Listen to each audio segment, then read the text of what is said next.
Show me. Welcome to the theatre at Park Road Post. This is our post-production facility in Wellington, and this is where we're spending a huge amount of time at the moment just working on getting The Hobbit finished. It's due to be completed literally 2 days before the premiere, hopefully. So we'll give you a look at where we're at with post-production. You're going to see a lot of sleep-deprived people in this vlog. Everyone's working around the clock to get the film finished. So everything begins at Editorial. So here's the bunker, Editorial. I am Dan Best. I'm the first assistant editor on The Hobbit. So next door to us is the cutting room. Jabez and Peter are in there busy cutting film 2 at the moment. We were shooting this with 150 people on the set, and then here we are sitting here, and it just comes down to Jabez and I, 2 of us. The last 2 men standing get to edit the movie. So it's quite a relaxing and enjoyable process. And while you're putting that together, I'm going to make another cup of tea. When Jabez has something very simple to do that doesn't need me around, I get the cups and go make a cup of tea and come back and it's all done. Very good. Hey, welcome to Previs. Come on in. Christian's just down this way. We're sort of the front-end creative team that Pete uses to design a lot of his shots. We are animating the camera and the characters around to form what's kind of like 3D storyboards, almost at a video game level. Typically you do your previs before your shoot. Obviously they finish principal photography and we're still prevising a few shots. We've just got a shot turned over from Peter. This is what we get from Editorial sometimes. Basically we get a blank card that says something like CG wide shot, goblins slowly move torture machines towards the Great Goblin's platform. And we've got to turn this stuff around pretty quickly. There's Christian over here at our previs. We just got a shot turned over that we need some torture machines. Cheers, thanks. Yeah, usually they're pretty quick. Here we go. We have from Weta Workshop some torture machine designs. We need to get these modeled pretty quick, guys. It'll only be a minute or 2. Yeah, a minute. Jerry, what are you doing? I'm making a 3D extravaganza. Yeah. It wouldn't be a good shot if it didn't have sound effects though. The model's coming through yet? Yep, here it is. Jerry, can we get textures on that? Oh yeah, sure, no problem. Already on it. Already on it? Almost done. So the thing is, you know, I've got to turn the stuff around pretty quickly because, you know, the film delivers in like 8 weeks. What do you do there? I just stare at code all day. So Iggy, you got your torture machines. How's the shot going? Yeah, sorry it took so long, but I think this is gonna work. Yeah? Okay, cool. No, it looks pretty good. We should send it to Pete and see what he says. Cool. It'll be a really cool moment. Okay. That's good, Dave, yeah. We just got PJ notes. We're off to talk to a few of the supervisors about what we have to do now on a few extra shots. This is the original building that we had on Lord of the Rings. For Hobbit, now we've expanded to 8 different buildings. It used to be an insane asylum, right? Yes, this used to be an insane asylum, and still, days like this, it feels like it even so. We're at the 6.5 week mark. Not much time left to finish this one. We're at Wexford Road now. This is the original production office for Lord of the Rings, but now it's the home of all the animators for Hobbit. So the troll sequence, definitely one of the biggest animation challenges. They're speaking, which is something new for trolls. Are there any more of you little fellas hiding where you shouldn't? No. In Rings, they're always only ever kind of grunting. Peter shot it live action on the mocap stage. Are any more of you little fellas hiding where you shouldn't? Pete liked the action, but wanted to go a little bit bigger on what the stunt guys were doing. So maybe we do a custom mocap shoot for just those bits. That felt good. I'm happy with that. Okay, should we move on? We've advanced the art of motion capture quite substantially on The Hobbit, including the detail of motion capturing individual hairs of dwarfs' beards. Come on in. Welcome to the Department of Internal Beard Hairs. We're going to tell you a little bit about what we do here. Kev, can we get you to paint, please? Having beards on set is rather dangerous. Incredibly dangerous. We've lost a lot of good beards. That's right. So we've created a virtual beard in the computer, and what that allows us to do... Whoa, layman's terms, please. Sorry. We have a beard in the computer. Motivation here. It's dark, it's stormy. Okay. You're in the mountains. Action, wind, rain, lightning bolts, and cut. So this looks great. Can we go ahead and propagate this? Right, so what I can do is just by pushing this one button here, And voila, you can see that the beard has now been propagated throughout the film. It's the power of beard capture technology. Great job, everybody. I don't think there's anybody working harder at the moment probably than the Weta Digital artists who have got several hundred CGI shots to do in the last few weeks of post-production. We have a lot of shots to deliver each week. In fact, the most shots Weta has really ever delivered. Good luck. Let's break the record. Have a great week. Well, it's Saturday at Wexford Road. The first thing we have to do each morning is release the animators. So, should we do that? Are we ready? Are they there? Wake up! Wakey, wakey! Come on, sleep is for the week! Sleep is for the week! Don't even bother getting dressed. If people don't have to leave, we're happy for them to stay. We have people that give massages here. We actually do laundry for people. They get 3 meals. Scrambled eggs. Yum. Conceptual artists eat when they can. A concept artist's work is never done. Especially on a big effects movie like this. We're still conceptualizing after having been here for 3 years. As long as there's still a shot that has an empty spot, whether it's green or whether it needs something in front, or you just keep at it. And we're painfully conscious that behind us are considerable teams of people waiting for artwork to do the 3D and the texturing and the lighting and the animation. The big house where we're going now is where we've put in the Goblin team. That's the Goblin mobile right there, Chris White's vehicle. It's exactly the same car my grandmother has. It was apparently a reform school.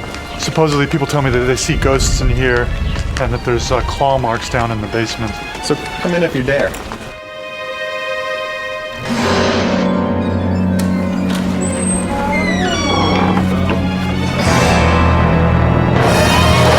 So what Peter was looking for was to create this whole world underground. So we're creating this goblin town with all these different structures and lights and walkways and fires. And so this is some of the work in progress. A lot of what we're doing on this guy is beauty lighting, because we got to really highlight all of his warts and all that good stuff. He's quite hideous, but he has to look beautiful at the same time. Here at Park Road Post-Production, just down the corridor, we've got Andrew Lesney, our DP, doing the colour timing of the film. Hi, welcome to the DI. Yesterday we made chicken laksa, and today we're going to cook up a pad thai. DI is short for digital intermediate. This is part of a process which is called the colour grading. It is like Photoshop for motion pictures. This is the exterior of Bag End. We filmed this shot in Matamata. We didn't have the most ideal weather on the day, but the landscape is still very beautiful, so we actually are just working the original material on this one. Essentially what we do is we start with the raw plate, and then we're building up basically a layered grade, and the result is what you see there. We also have these dueling lasers that we can do this. This bit of grass right there, distinct from this bit over here. We've got these lights up for the blog, but traditionally we work in a much darker environment, and we actually work in an environment that's in fact even darker than this, but mimics a cinema.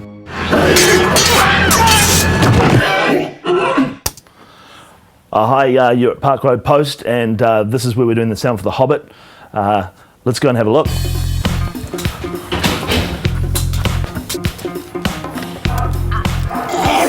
We start the day with a dance. That's the first thing we do in sound. And we hand it on. Chris, take the floor. We did the fader dance. Fader dance, yeah. You can see Dave's cut 16 layers of sounds for this goblin. And he's done such a cool job that see what else I can do to it, which is fun and challenging. I think a lot of people don't understand about how a film gets made, and that how many people it actually takes to piece a soundtrack together. We have dialogue, we have music, and in sound effects alone, we break into several categories. Standard sound effects, swords, body falls, doors, things like that. We have ambiences, which is like some wind. We have some crowd sounds, things like that. What we're doing here today is just put out little friends and family and all the other departments call to come down and be panicked villagers for Dale for when it gets desolated by smog.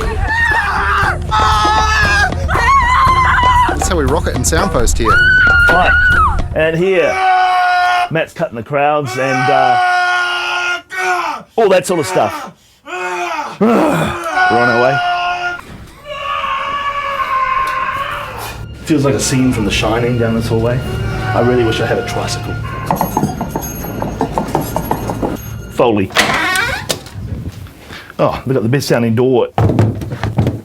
Foley's a specific part of the soundtrack which relates to humans. Anything associated with what they touch and how they move is recorded by these guys. Get to bash stuff, break stuff, drag it, stretch it, bend it. What makes a great Foley track is often the interpretation of the sound rather than the literal sound itself. Goblin claws. It's just banjo picks. It makes it very awkward when you go to the toilet in the middle too.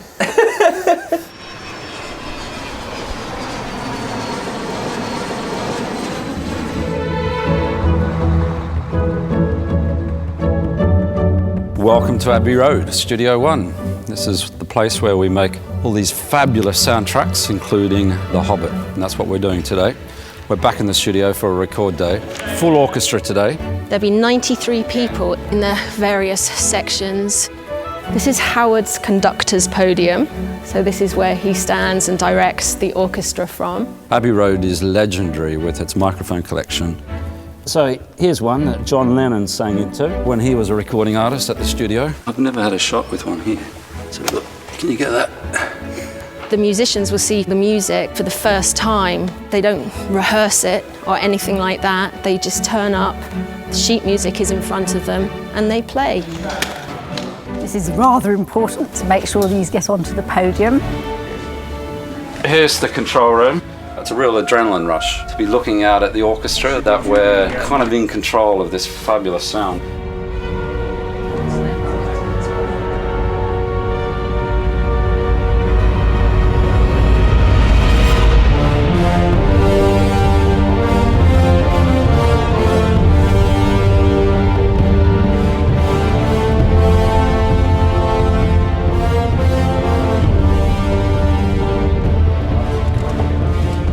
Great, we're happy with that. Let's take a break.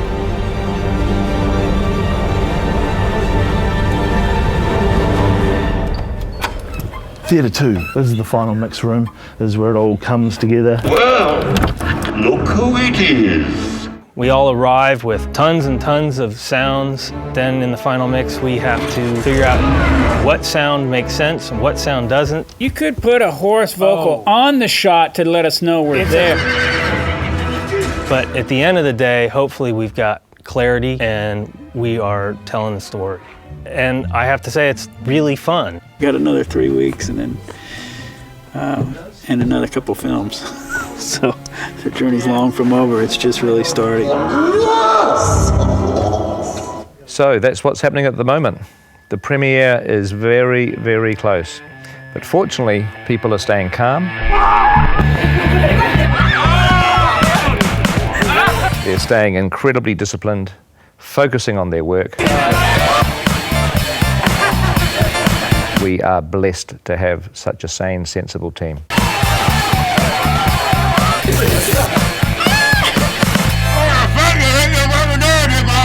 So there we have it. Gives you a taste of where we are at the moment, but we will catch up with you very, very soon and invite you to come along and have a look at our experience at the premieres.